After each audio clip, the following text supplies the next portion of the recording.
This is Umar Ahmed for IFL TV, proudly sponsored by Everlast.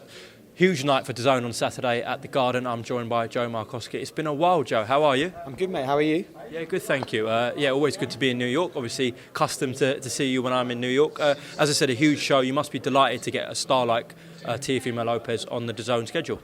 Yeah, look, an opportunity presented itself. Obviously, a conversation that's been going on for quite a while around this fight, but when the opportunity presented itself to get our hands back on it, it's one that we wanted to take, and very, very happy to be, presenting this show as part of a stacked end-of-year schedule on both sides of the pond on Dazn Boxing. Of course, it's no secret that this fight has cost a lot, the main event I'm talking about. How much do you think that will reward you in terms of subscribers? Because we know TFMO is a big draw now. How much do you think that's going to reward you paying for this fight? No, we're not really in the business of investing in fights we don't think can be financially beneficial to our business. So we're very confident that based on where we sit as a subscription business right now and what this fight will do to add to that, this is a very sensible thing for us to have invested in. We wouldn't have done it otherwise. As I say, the sort of comprehensive schedule we're laying out at the end of the year gives me great confidence that we're going to end the year on a bit of a run, and we're excited about that. And obviously it fits in well when you move on to Las Vegas next week with Devin Haney fighting Jojo Diaz. Of course, there's going to be conversations if TFMO and Devin come through their fights to make that fight, Joe. Absolutely, and the division's on fire, right? We've said that for a while, and there's a lot of that division represented on Dazn. So I'm very excited by the lightweight division. There's a load of fights we can make in the next couple of years in that division. Us being involved with TFMO, albeit briefly, we'll see what happens next. Make me very excited. There's lots to think about and lots to discuss in Vegas and this weekend as well. I hope TFMO's dad's getting a good cut. Well, his dad is a character. I actually discussed his dad with my dad this morning, and I think they're slightly different characters. But look, he's in the business of promoting his son's fights, and he's got his own unique way of doing that. I saw Mr. Fury repping for the dads as well earlier today. So it's good to have a passionate team around you, and TFMO certainly got that. Absolutely. Joe, we're pressed for time, so I'm going to just run through some topics. Of course, there's been a lot of speculation and rumours about Dazn buying out BT Sport. Can you make any comment on that, please, Joe? Well, it's speculation, as you said, and I don't comment on speculation, so nothing to say on that. Okay. How would you assess Dazn's progress in the US specifically? We'll start with the US. Look, we're in the best place we've ever been in as a US business and more broadly as a boxing business. The pandemic presented a load of challenges and opportunities, frankly, for businesses in sport. We took a load of decisions over the last sort of 18 months to stabilise and now regrow our boxing business. So as we end 2021 and look forward to 2022, we're in the best place we've ever been in. So I'm very happy with our progress this year. I'm excited about 2022.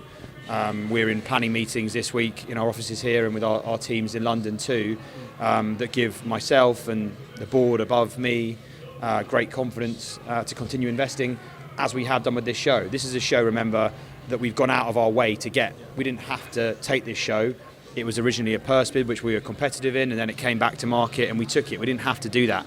So the fact we are taking it and the fact that we are investing heavily in our schedule should tell you and the market everything you need to know. We're a business that's growing, a business with an increasingly stable and engaged subscriber base on both sides of the Atlantic, and more broadly with our global platform. And that's exactly what I'm paid to do. So we're in a good spot, and I'm very confident looking at plans for 2022 with all of our promotional partners that's going to continue in the next 12 months. Joe, we know the likes of Fox, Showtime, ESPN have got a very big kind of presence in the US. Obviously, you are playing catch-up with them. So what do you think Dazn can offer to fighters that perhaps those big networks can't? Well, we've got a big presence in the US as well. There's a load of things we can offer. We offer a very dedicated boxing platform that has best-in-class content production, a best-in-class schedule for fighters to slot into, and a best-in-class, in my opinion, promotional platform with our partners at Golden Boy and at Matchroom, as well as our own promotional platforms. I look at Dazn Boxing on social and the growth of those channels over the last 2 years, covering the whole sport and not ignoring the stuff that we aren't exclusively broadcasting, I think demonstrates our commitment to the sport. We are covering the whole sport. We are giving fans constant content and constant access to fights we are carrying and those we are not, and that gives value ultimately to the end user. So we offer tremendous value to fight fans at the end of the day, and that is why we are getting increasingly better and better fights. We're getting a better and better joined up schedule, and ultimately that circle continues, and we build an increasingly healthy business. So the investment we've made, the work we've put in over 4 years ago, we were not in boxing. So we quite quickly have established ourselves at the centre of this sport, and that investment and that commitment is going to continue as we go into 2022. Do you feel strongly about that? Because I was at Crawford Porter last week and I saw a lot of posts from Dazn, as many as from Dazn as ESPN, about the fight. Obviously, Dazn had nothing to do with the fight. Do you feel strongly about that? Well, we had something to do with the fight in the sense that we covered it because we serve boxing fans. And this, frankly, ridiculous situation I see elsewhere in the market where major media companies, or those who purport to be major media companies, ignore major fights happening in boxing because they're not carrying the content. This is a problem on both sides of the pond. I just think fans are going to sniff that out. Boxing fans are amongst the most intelligent about their sport and the business around it in the world. They really are. And they, I think, increasingly appreciate the breadth of coverage that we offer. We're going to be covering everything. We want to be interviewing everyone. We want to cover the sport full stop. And obviously we want to broadcast as many of the big fights as we can. It's not possible for us to take all of them. But we cover the full sport because we are a boxing broadcaster. We are a boxing promotional platform in our own right. We're going to continue to do that. It works. People are seeking out our platforms to promote their fights now because we have, I think, the best-in-class social channels, the best-in-class digital promotional platforms, and we work with the best promoters in the business, this weekend being Eddie Hearn and Matchroom. So I do feel strongly about that, yeah. It's odd to me that others don't do it. A couple more in the US. We know you extended your deal with Golden Boy for 3 years. Just talk to me about that. I wasn't aware that we've done that. Have we done that? Well, Dan Raphael put that out. Dan Raphael's not a source of truth necessarily. I love Dan. Look, we are in great relations with both Golden Boy and Matchroom and our promotional partners more broadly, Triple G Promotions too. So we'll continue to work with them as and when we've got things to announce. We will announce them. I think Andy's having some problems with his camera there. But yeah, we're in a good spot with all of our promotional partners, and we're deep into 2022 schedule planning. So, watch this space for updates. Joe, I've got to ask you about some of John Skipper's comments recently. He spoke to a journalist where he said he admits it was a failure as it relates specifically to the US. He's talking about Dazn boxing. He's not talking about globally. He said globally it's been a success, but he said he considers the entire US venture to be a mistake. It was a miscalculation. What do you think he's referring to there, Joe? But John is a mentor of mine, someone I'm close to, and we have a very strong relationship. I've worked with him for a number of years now. The strength of that relationship, a part of it is agreeing and disagreeing on certain things, and I fundamentally disagree with him on that. We, as I said to you, are in the strongest financial position as a boxing business we've ever been in. That is because of very strong governance around how we spend our money, where we spend our money, the shows we schedule, how we schedule them, how we manage our subscription business and the businesses around it. So John's wrong on that. And looking at the financials for the end of this year, looking at, not to be boring, but our budgeting for 2022, we are a business with a tremendous growth trajectory financially. Our board wouldn't be continuing to invest in the boxing business if that wasn't the case.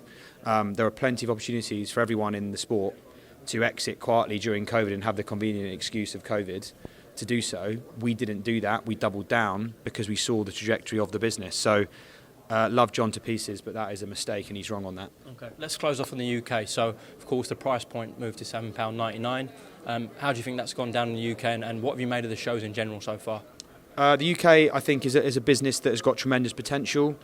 Clearly, we've had a year with, even before we properly launched with Matchroom in the summer, some major sort of tentpole moments with Garcia Campbell at the start of the year, then Canelo Billy Joe in the middle of the year.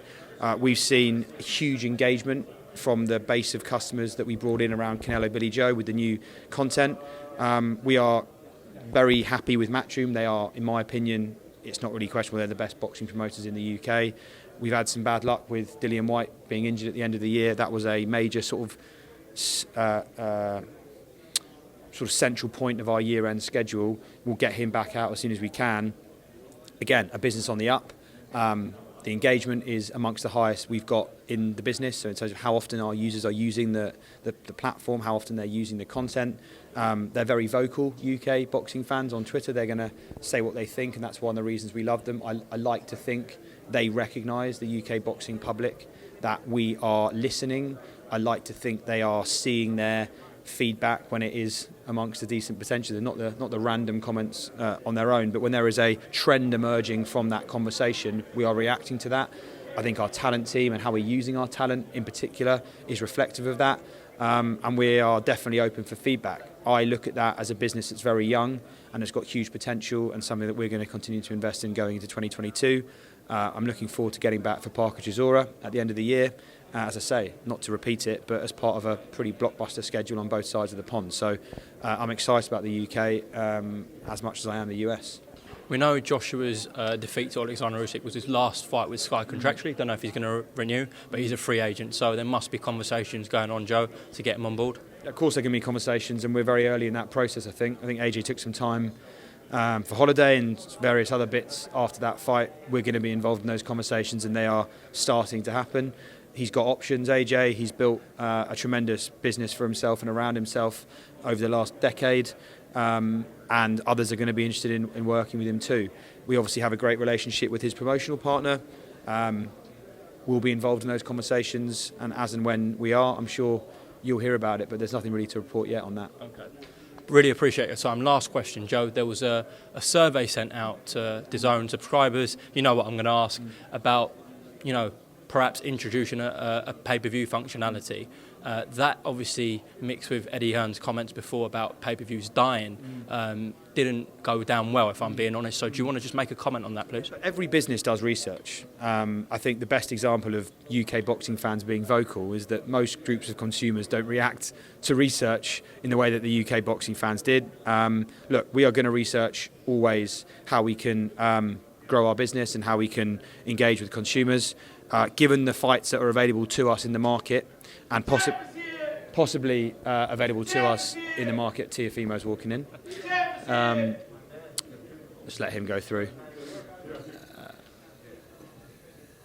We're going to be looking at ways we can participate with those fights. We talked about AJ.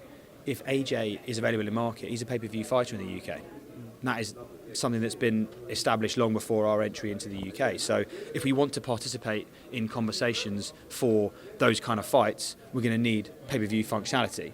What I would say is, look outside boxing at the broader Dazn business. Value and value to subscribers has been an absolutely central tenet of how we've built our business.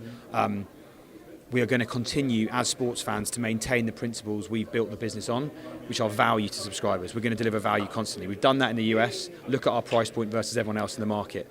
Look how much value we're delivering at the end of this year versus the pay-per-view schedule that other broadcasters and platforms are putting out.